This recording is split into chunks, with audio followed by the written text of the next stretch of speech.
नमस्कार दोस्तों, हमारे संजीत फनी किंग चैनल में आपका स्वागत है। मैं आज एक बहुत ही मजेदार कहानी सुनाने जा रहा हूं। अगर आपको कहानी अच्छी लगी हो तो चैनल को सब्सक्राइब करें और बेल आइकन को दबाना ना भूलें। धन्यवाद। चंदन नगर गांव से 2 किलोमीटर दूर नदी किनारे एक टूटा फूटा मंदिर था।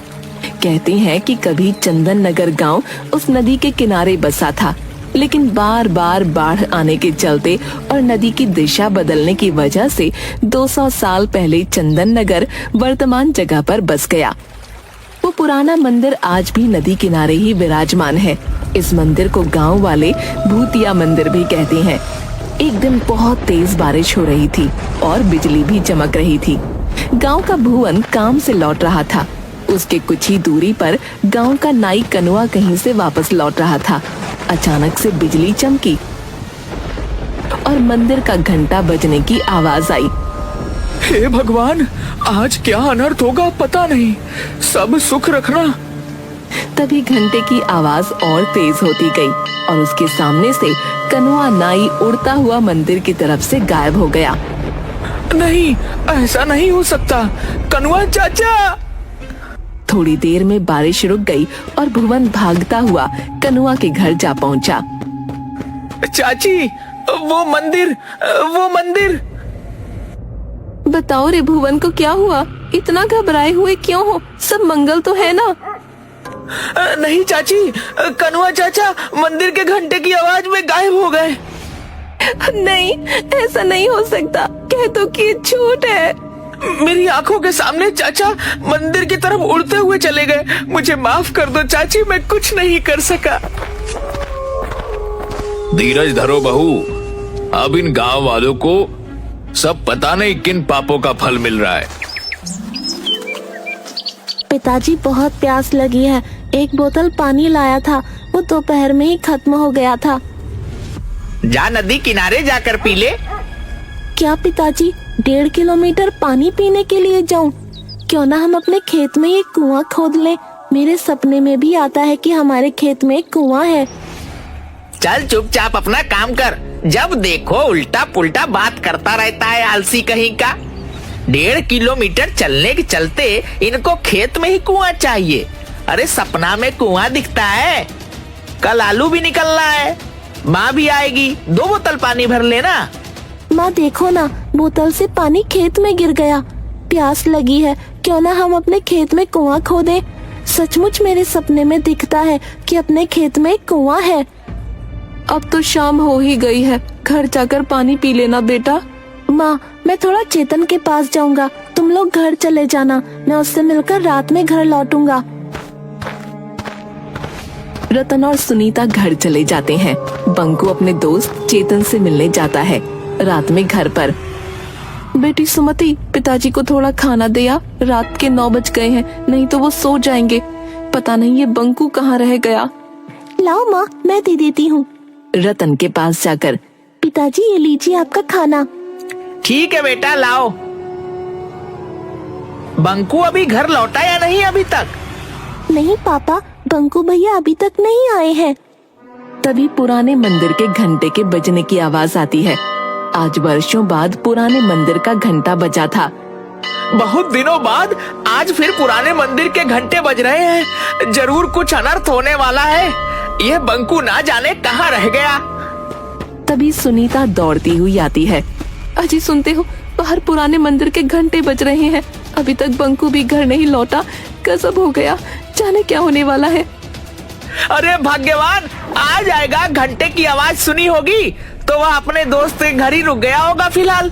काश आप जो कह रहे हो वैसा ही हो। अरे पिताजी, आप दोनों घंटे की आवाज सुनकर इतना डरे हुए क्यों हो? आखिर बात क्या है उस घंटे में? उसी समय दरवाजे पर कोई दस्तक देता है। लो, आ गया मेरा बेटा बंकू। भगवान का लाख लाख शुक्र है। सुमति, जब भैया आया है, खोल दे दरवाजा। सुमति जाकर दरवाजा खोलती है। अरे पंडित जी, प्रणाम। हाँ बेटा, मुखिया जी के यहाँ पूजा करवा कर लौट रहा था, तभी पुराने मंदिर का घंटा बजने लगा तो मैं यहाँ आ गया। अरे पंडित जी प्रणाम। आइए आइए, अंदर आइए। बड़े दिनों बाद पुराने मंदिर का घंटा बजा है। पता नहीं किस बदनसीब की किस्मत खराब है। वैसे तुम्हारे परिवार में तो सब सुरक्षित है ना? मुंह क्यों लटका हुआ है तुम्हारा? प्रणाम पंडित जी। देखिए ना, बंकू दोस्त के यहाँ गया था, अभी तक लौटा नहीं है। पुराने मंदिर से घंटे की आवाज आ रही है, चिंता लगी हुई है। धीरज रखो बहू, कुछ नहीं होगा बंकू को। भगवान भला करेंगे, जहाँ होगा सुरक्षित होगा। लेकिन उस पुराने मंदिर के घंटे की आवाज से सब इतना डरे हुए क्यों हैं? मुझे कोई बताता क्यों नहीं? ये तो कोई नहीं जानता बच्ची कि वो मंदिर का घंटा अपने आप बजता कैसे है, लेकिन जब भी बजता है गांव से कोई न कोई लापता जरूर हो जाता है। इसीलिए मंदिर का घंटा बजते ही सभी अपने अपने घर में घुस जाते हैं। तो इस घंटे को कोई खोलकर हटा क्यों नहीं देता? जिसने भी घंटा को हटाने की कोशिश की, उसी क्षण उसे लकवा यानी पैरालिसिस मार दिया। ओह, लेकिन ऐसा होता क्यों है? हमारे पूर्वज बताते हैं कि सदियों पहले उस मंदिर के पुजारी की हत्या चोरों ने कर दी थी और कीमती आभूषणों और मूर्तियों को लेकर भाग गए। पर किसी गांव वाले ने पंडित जी की मदद नहीं की? पंडित ने जोर जोर से घंटा बजाया, लेकिन सर्दी के 12 बजे ठंडी रात होने के कारण कोई भी गांव वाले मदद के लिए नहीं गया। कहा जाता है कि उस पुजारी की आत्मा आज भी मंदिर में ही मौजूद है। जब जब पुजारी की आत्मा कुहकती है, मंदिर का घंटा बजने लगता है और गांव का कोई न कोई व्यक्ति गायब हो जाता है। उधर घंटा बजने के पहले बंकू अपने दोस्त चेतन के घर पर था। चेतन, रात काफी हो गई है, अब मैं चलता हूँ। पिताजी खाना खाते समय मुझे खोजते हैं। दरअसल मैं और पिताजी रात का खाना साथ में खाते हैं। ठीक है यार, तुम्हारे साथ भी पता नहीं चला कि टाइम कैसे गुजर गया, इतनी रात हो गई। तभी मंदिर का घंटा बजने लगता है। अरे बंकू, थोड़ी देर रुक जा यार, पुराने मंदिर का घंटा बजने लगा, जरूर कुछ होने वाला है। नहीं यार, पहले ही काफी लेट हो चुका है। पिताजी मेरे बिना खाए सो जाएंगे, और वैसे भी मैं इस अंधविश्वास को नहीं मानता। ठीक है, चलता हूँ, 10 मिनट में घर पहुँच जाऊंगा। चेतन के बार बार मना करने के बावजूद बंकू वहाँ से अपने घर की ओर चल देता है। जैसे जैसे वह चलता जाता, उसके कानों में पुराने मंदिर के घंटे की आवाज तेज होती जाती।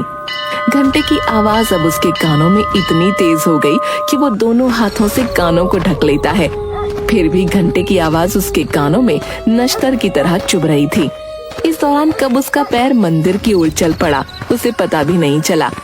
एकाएक वो देखता है कि वो मंदिर के पास खड़ा है और घंटा लगातार बजे जा रहा है। वो कुछ समझ पाता इससे पहले ही घंटा चुंबक की तरह उसे खींच लेता है और घंटे के अंदर बंकू ऐसे समा जाता है जैसे घंटा कोई ब्लैक होल हो। इसके साथ ही घंटे की आवाज आनी बंद हो जाती है। इधर रतन के घर। चलो, घंटे की आवाज तो बंद हुई, भगवान करे कहीं कोई हादसा ना हुआ हो। ठीक है रतन, अब मैं चलता हूँ। बंकू भी तुम्हारा 10-15 मिनट में आ ही जाएगा। ठीक है पंडित जी, प्रणाम। सुनो जी, टॉर्च लेकर चेतन के यहाँ जाकर देखाओ। घंटे की आवाज तो बंद हुए आधा घंटा हो गया, बंकू अभी तक घर नहीं लौटा। तुम ठीक कह रही हो सुनीता, मैं अभी जाकर चेतन के घर बंकू को देख कर आता हूँ। सुमति, जरा टॉर्च तो लाना। रतन पूरा रास्ता टॉर्च से बंकू को खोजते हुए चेतन के घर पहुंचा। वो दरवाजा खटखटाता है। अरे अंकल, आप, बंकू तो यहाँ से आधा घंटा पहले ही चला गया, जब घंटा बज रहा था। अभी तक घर नहीं पहुँचा क्या? नहीं बेटा, अभी तक तो बंकू घर नहीं पहुँचा, लेकिन जब पुरानी मंदिर का घंटा बज रहा था तब उसे जाने क्यों दिए? अंकल, मैं बार बार उसे मना कर रहा था कि अभी मत जा, लेकिन वो बोला कि मैं अंधविश्वास में नहीं मानता। मेरे पिताजी मेरे बगैर खाना नहीं खाते और वो उसी समय चला गया। चेतन और रतन दोनों मिलकर बंकू को बहुत ढूंढते हैं, लेकिन बंकू कहीं नहीं मिलता। रतन के घर पर हाहाकार मच जाता है। जैसे तैसे रात गुजरती है। सुबह होते ही रतन के घर पर लोगों की भीड़ उमड़ पड़ती है। रतन भाई, मुझे अभी अभी पता चला कि घंटे की आवाज जो रात में हुई थी, उसके बाद से तुम्हारा बंकू गायब है। मुझे इस बात का बहुत अफसोस है, लेकिन इसमें हम लोग कर भी क्या सकते हैं। सरपंच साहब, बंकू मेरा इकलौता बेटा था। वह पूजा पाठ अंधविश्वास को नहीं मानता था। कितनी बार उसे समझाया, लेकिन वह नहीं माना। आज उसी का फल हम लोग भोग रहे हैं। नियति के आगे हम सब लोग बेबस हैं। मैं जानता हूँ कि तुम्हारे ऊपर क्या बीत रहा है। हम लोग तो सिर्फ सांत्वना ही दे सकते हैं। हाँ, बेटा तो चला गया, अब तो सिर्फ सांत्वना ही हमारे हिस्से बचा है। अभी कल ही वह कह रहा था कि पिताजी एक कुआं खेत में खुदवा दीजिए। मेरे सपने में आता है कि अपने खेत में एक कुआं है। 2-3 दिन बाद गांव में एक दुष्ट पंडित बाबा चूरन दास आते हैं। उसे पता चलता है कि रतन के घर से उसका इकलौता बेटा बंकू गायब हो गया है। इसी बात का वो फायदा उठाने की सोचता है और रतन के घर पर पहुंचता है। अलख निरंजन, कोई घर पर है बच्चा? बच्चा तो नहीं रहा। लीजिए महाराज, ये 1 किलो चावल स्वीकार कीजिए। नहीं माता, मैं भिक्षा मांगने नहीं आया। मुझे मालूम है कि तुम्हारा बच्चा पिछले दिनों गायब हो गया है। कोई बात नहीं, हम उसे वापस लाएंगे। महाराज की जय हो। कोई भी उपाय करे महाराज, कैसे भी मेरा बच्चा मुझसे मिलवा दे।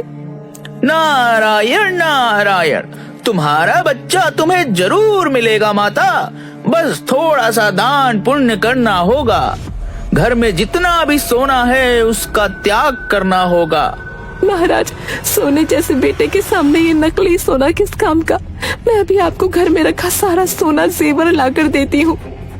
सुनीता घर में रखा सारा सोने का गहना लाकर बाबा चूरन दास को दे देती है। ये लो बाबा, मेरे यहाँ जितने भी सोने के गहने थे वो सब मैं ले आई। रुको, ये कान में मेरी बाली भी ले लो। मुझे मेरे बेटे से मिलवा दो बाबा। अलख निरंजन, अब चलो, हमें पुरानी मंदिर चलना होगा। वहीं तुम्हारा बेटा तुमसे मिलेगा। बाबा चूरन दास सुनीता के परिवार को पुराने मंदिर की ओर ले चल पड़ते हैं। जल्दी ये बात पूरे गांव में फैल जाती है। बाबा चूरन दास बंकू को वापस लाएंगे। जिनके बच्चे या परिवार का कोई सदस्य अभी तक गायब हुए थे, सब अपने अपने घर के गहने लाकर बाबा चूरन दास के पास पहुंच जाते हैं। बाबा, ये लो मेरे घर के सारे गहने, हमारे बच्चे को वापस ले आओ। बाबा, मेरा भी चाचा को वापस ला दो। ये लो गहने, मेरे पिताजी को वापस ले आओ। ये लो गहने। जल्द ही बाबा के पास सोने के आभूषणों का अंबार लग जाता है। आप लोग शांति बनाए रखें, सभी को उसके परिजन मिल जाएंगे। अभी हम एक हवन करेंगे। चूरन दास मास्क पहनकर हवन में कुछ भस्म फेंकता है, जिससे पूरे मंदिर परिसर में धुआं फैल जाता है और धुएं में सारे लोग बेहोश हो जाते हैं। चूरन दास फौरन सारे जेवर समेटकर एक बोरे में भरकर भागने लगता है। तभी मंदिर में टंगे घंटे से एकाएक किरणें निकलती हैं और चूरन दास वहीं पर अपाहिज हो जाता है। थोड़ी देर बाद सभी को होश आता है। मुझे बचा लो, कोई मुझे बचाओ, मैं पूरी तरह अपाहिज हो चुका हूँ। मैंने तुम लोगों के साथ धोखा किया है। हे भगवान, अब किसी के साथ धोखा नहीं करूँगा। दुष्ट पंडित, तुम्हारी यही सजा है। तुमने कई लोगों के भावनाओं को धोखा दिया है। अब पड़े रहो यहीं। उधर सुनीता ने रात में कहा था कि उसके बेटे की आखिरी इच्छा खेत में कुआं खुदवाने की थी। इसलिए रतन बंकू को याद कर खेत में कुआं खोद रहा होता है। तभी उसे जमीन के अंदर से कुछ मूर्तियां और आभूषण मिलते हैं। वो इसकी खबर सरपंच और पंडित ज्ञानचंद को देता है। जरूर यह मूर्तियां वही पुराने मंदिर की है जो सैकड़ों साल पहले गायब हुए थे। शायद चोरों ने इसे यहाँ पर छुपा रखा था। अगर ऐसी बात है तो पंडित जी, इन मूर्तियों को गंगा जल से धोकर फिर से वहीं स्थापित किया जाए। पंडित ज्ञानचंद उन मूर्तियों को फिर से पुराने मंदिर में प्रतिस्थापित करवा देता है। तभी जोर से घंटे बजने लगते हैं। सभी लोगों में हाहाकार मच जाता है, क्योंकि सभी आज घर के बाहर मंदिर के पास खड़े थे। तभी अचानक सुमति चिल्लाती है, अरे माँ देखो, घंटी में से बंकू भैया निकल कर आ रहे हैं। अरे ओ गिरधारी मेरे भाई, बरसों पहले तुम बिछड़ गए थे। जय हो देवी माँ, तेरी लीला अपरंपार है। अरे रामधन भी, सभी लोग निकल रहे हैं। आप आ गए, मुझे यकीन था आप आओगे। घंटे में से गायब हुए लोगों को निकलता हुआ सब देख रहे थे। किसी का बेटा, किसी की बहन, किसी के चाचा, किसी के दादा, सब लोग अपने परिजनों से मिलकर बहुत खुश थे। अरे मैं ठीक हो गया। जय हो बाबा, जय भगवान, तेरी महिमा तू ही जाने। चूरनदास, भगवान ने तुझे नया जन्म दिया है, इसीलिए इस जन्म में तुम अच्छे कर्म करो। तुम इस मंदिर का देखभाल करो, यही भगवान का आदेश है। मैं जीवन भर इसी चौखट पर पड़ा रहूंगा, मुझे मोक्ष यही मिलेगा। शायद आज इस मंदिर के पुजारी की आत्मा को शांति मिला होगा। मंदिर में भगवान फिर से स्थापित हो चुके हैं। इस घटना को आज कई साल बीत गए, लेकिन फिर कभी मंदिर का घंटा नहीं बजा।